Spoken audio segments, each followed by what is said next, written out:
WINT stock analysis and price predictions for Friday is Windtree Therapeutics stock buying. I'm going to be breaking all of it down in this brief short 1 minute video.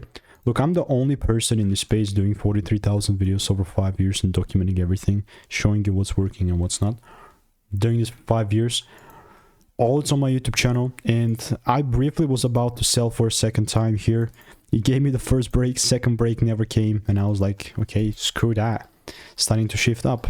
So since we shifted this bullish trend, I'm not saying it's going to be forever, but you can now go around the fact that this is an actual bullish range.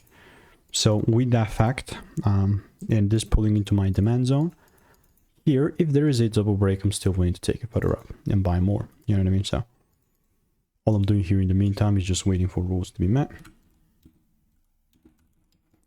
And if you want to stay tuned and get my money-making emails and insights, click the first link in the description. It's absolutely free. Goodbye.